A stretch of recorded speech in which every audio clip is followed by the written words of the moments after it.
कुछ जिंदगियां किस्मत से नहीं, रोज की मजबूरी से चलती हैं। ये कहानी ऐसे ही एक आदमी की है जो हर दिन दूसरों की साइकिल में हवा भरता रहा, लेकिन उसकी अपनी जिंदगी खाली ही रह गई। तो दोस्तों, आप कैसे हैं?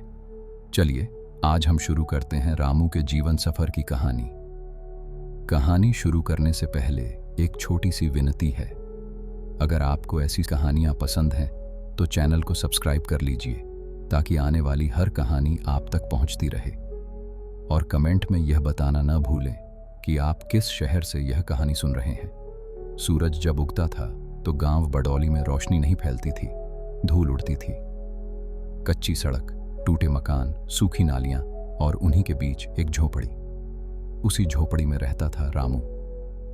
रामू कोई बड़ा आदमी नहीं था, न पढ़ा लिखा, न तेज दिमाग, न किस्मत वाला।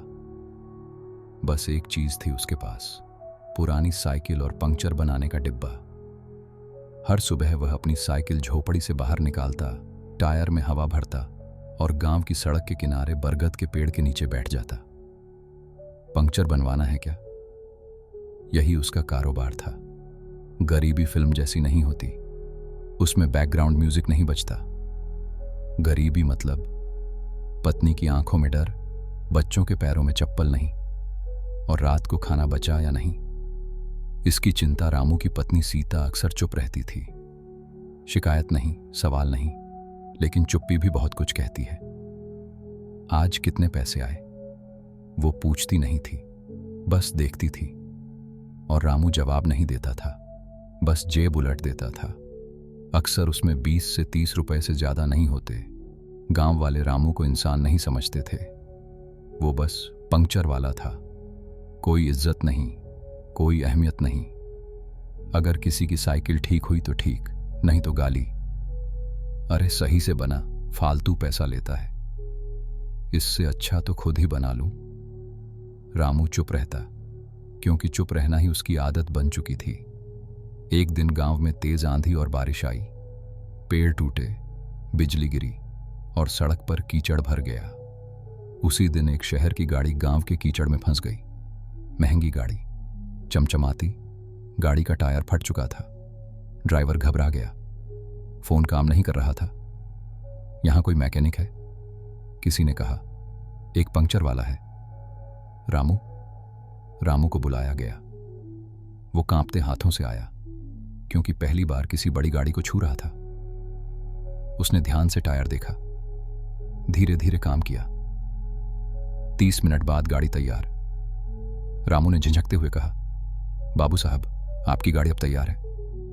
गाड़ी में बैठा आदमी उतरा, सूट बूट रौबदार।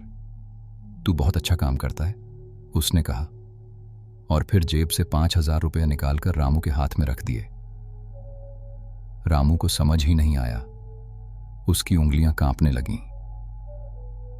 रामू ने इतना पैसा एक साथ पहले कभी नहीं देखा था। उस आदमी ने बताया, वो बड़ा कारोबारी है, उसे गांव में जमीन खरीदनी है, क्योंकि अब बड़े साहब को इस गांव के बारे में जानना था और रामू उन्हें एक भला इंसान लगा, इसलिए उन्होंने उसे अपने काम में साथ रखने का निश्चय किया। और रामू को उसने अपना स्थानीय आदमी बना लिया। कागज दिखाना, लोगों से बात करना, रास्ता दिखाना। रामू की जिंदगी में पहली बार हर दिन पैसे आने लगे, लोग नाम से बुलाने लगे, इज्जत मिलने लगी। शुरुआत में रामू डरता था, वो वही पुराना रामू था, लेकिन धीरे धीरे पैसा आदत बदल देता है। उसने नई साइकिल खरीदी, मोबाइल लिया, अच्छे कपड़े पहने और फिर आया घमंड। अब रामू गांव वालों से ऐसे बात करता, अब मैं पंक्चर वाला नहीं हूं, तुम्हें नहीं पता मैं किसके साथ काम करता हूं। जो लोग पहले उसे बुलाते थे, अब वो खुद बुलाने लगे। और रामू ने मना करना शुरू कर दिया। सीता ने एक दिन कहा, थोड़ा संभल के चलो, पैसा हमेशा नहीं रहता। रामू हंसा, तू औरत है, तुझे क्या पता दुनिया। औरत का अपमान मतलब अपना विनाश। यहीं से गिरावट शुरू हो गई। जिस दिन रामू को लगा कि अब उसकी जिंदगी पटरी पर आ गई है, उसी दिन किस्मत ने उसे जमीन पर पटक दिया। एक सुबह गांव अभी ठीक से जागा भी नहीं था, कि धूल उड़ाती हुई एक पुलिस की जीप सीधे रामू की झोपड़ी के सामने आकर रुकी। सायरन नहीं बजा, लेकिन आवाज उससे भी ज्यादा डरावनी थी। रामू कौन है? एक सख्त आवाज गूंजी। रामू बाहर निकला। चेहरे पर डर साफ था। उसके कुछ कहने से पहले ही पुलिस वालों ने उसे पकड़ लिया। तुम पर धोखाधड़ी का आरोप है। बड़े साहब के साथ मिलकर गांव की जमीन के कागजों में हेराफेरी की है। रामू कुछ समझ ही नहीं पाया। साहब, मैं तो सिर्फ जो कहा गया वही करता था। लेकिन उसकी आवाज अब किसी को सुनाई नहीं दे रही थी। हथकड़ी लगी। गांव वाले इकट्ठा हो गए। वही लोग जो कल तक उसे नाम से बुलाते थे, आज पत्थर की तरह देख रहे थे। कोई बोला, देखा पैसा सिर पर चढ़ गया था। कोई बोला, हम पहले से जानते थे, यह ठीक आदमी नहीं है। रामू को घसीटते हुए जीप में बैठा लिया गया और जीप गांव की कच्ची सड़क पर धूल उड़ाती हुई दूर निकल गई। पीछे रह गई एक झोपड़ी और उस झोपड़ी में सीता और उसके बच्चे। शाम हुई। चूल्हा ठंडा रहा। घर में एक दाना तक नहीं था। बच्चों ने पूछा, मां, आज खाना कब बनेगा? सीता के पास कोई जवाब नहीं था। रात गहरी हुई। बच्चों की भूख अब रोने में बदल गई। सीता ने पानी में नमक डालकर उन्हें पिला दिया। सो जाओ बेटा, सुबह कुछ इंतजाम हो जाएगा। लेकिन वो खुद जानती थी, सुबह भी कुछ नहीं होने वाला। अगले दिन सीता मदद मांगने गांव गई, लेकिन आज कोई रामू भैया नहीं था। आज सिर्फ चोर की बीवी थी। जिस घर से कल तक पानी मिल जाता था, आज दरवाजा बंद था। किसी ने साफ कह दिया, अब यहां मत आना। गांव वालों ने अब रामू से ही नहीं, उसके परिवार से भी मुंह मोड़ लिया था। उधर जेल में रामू लोहे की सलाखों के पीछे बैठा था। पहली बार उसे समझ आया, पैसा गया तो साथ कोई नहीं रहता। उसे याद आई सीता की वो बात, थोड़ा संभल के चलो, पैसा हमेशा नहीं रहता। औरत का अपमान मतलब अपना विनाश। अब ये लाइन उसे सिर्फ सुनाई नहीं दे रही थी, उसे चुभ रही थी। रामू पहली बार फूट फूट कर रोया, ना पुलिस के डर से, ना जेल की सजा से, बल्कि इस बात से कि उसकी वजह से उसके बच्चे भूखे सो रहे होंगे। वक्त ना किसी का दोस्त होता है, ना दुश्मन, वो बस चलता रहता है। जेल की उन दीवारों के बीच दिन हफ्तों में बदले और हफ्ते महीनों में। रामू की दाढ़ी बढ़ गई थी, आंखों में नींद कम और पछतावा ज्यादा था। लेकिन सच यही था, रामू ने कोई गुनाह नहीं किया था। उधर शहर में वही बड़े साहब जिनके नाम पर सब कुछ हुआ था, वक़्त ने उन्हें भी नहीं छोड़ा। उनके दूसरे सौदे, उनके दूसरे गांव, उनके दूसरे कागज, एक एक कर सब सामने आने लगे।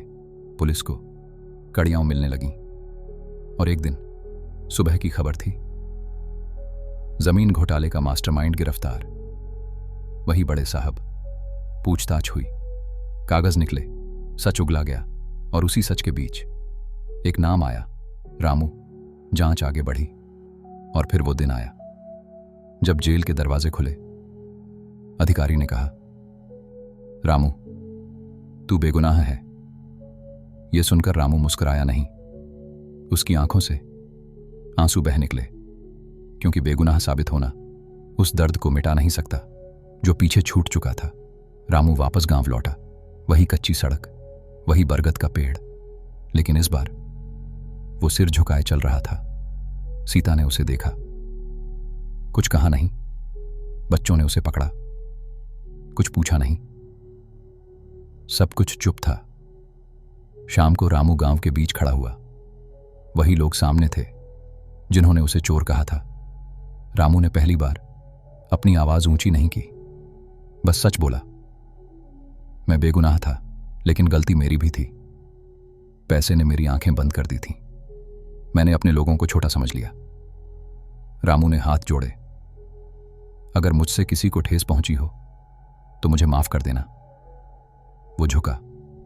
यह झुकना कमजोरी नहीं था, यह समझदारी थी। गांव में सन्नाटा छा गया। एक बूढ़े ने आगे बढ़कर कहा, गलती सबसे होती है रामू, पर सच को मानने की हिम्मत सब में नहीं होती। फिर एक आवाज आई, फिर दूसरी, और धीरे धीरे गांव ने उसे वापस स्वीकार कर लिया। रामू ने फिर से अपनी पुरानी साइकिल निकाली। वही पंक्चर का डिब्बा, वही बरगद का पेड़। बरगद के नीचे साइकिल बदल गई, पर वो जगह नहीं, क्योंकि कुछ सबक जिंदगी बार बार नहीं सिखाती। तो दोस्तों, आज की यह कहानी आपको कैसी लगी, कमेंट में जरूर बताइएगा। और अगर ऐसी कहानियां आपको पसंद आती हैं तो चैनल को सब्सक्राइब करना ना भूलें।